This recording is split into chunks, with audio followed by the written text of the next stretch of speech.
I have in front of me Worksheet 290, which goes with our math lesson 9.8. I asked you to take a look at this and see what you could do with it first, and so here we go talking through it. We're supposed to remember that we have to decide what the remainder means in order to answer it. So we have to use just kind of more of what we've been talking about to figure out the answer and what makes sense.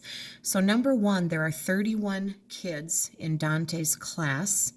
Each table in the classroom seats 4 children.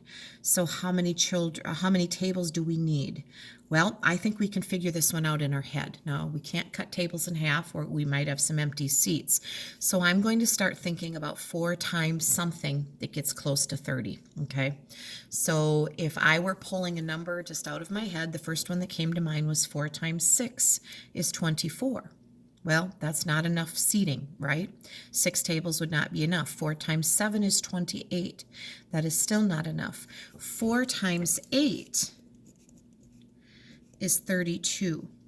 And that would give us enough seating, all right? So I would need 8 tables, or we would need 8 tables in that room.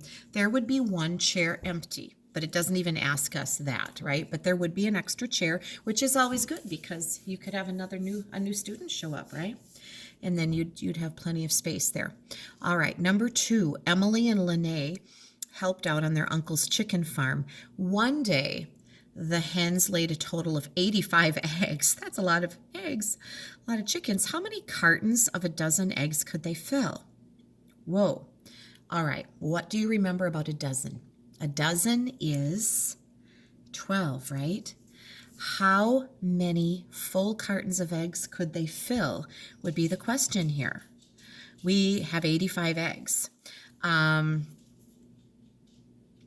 going to start high with a guess on this one. What is 8? 12 times 8. Now, I'm totally guessing, you guys. 96. Okay, that's more than I need. What would 12 times 7 be? That's 84. Oh boy. So now what do? 7 cartons would hold 84 eggs, but we have 85 eggs. But how many cartons could they fill is the question.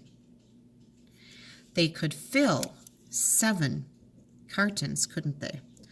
And there would be 1 extra egg that would be ready to go toward another dozen to use the next day. Does that make sense? So 12 is a dozen. 12 times 7 of them, you'd need 84 eggs, and they have just 85. You cannot fill 8.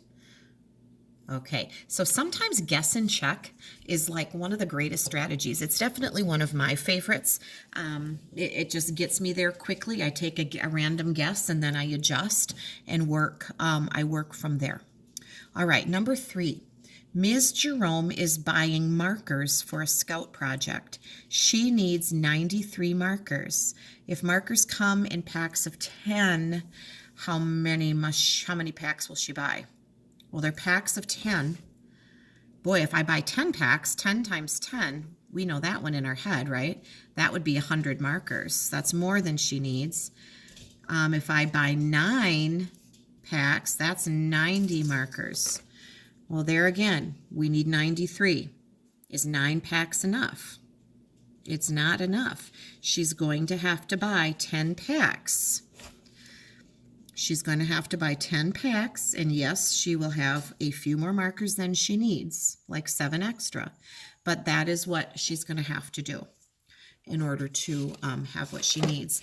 Then we had some problems at the bottom. You can rewrite them to do as you needed. 9 times 4 is 36. Carrying that 3, 4 times 2 is 8.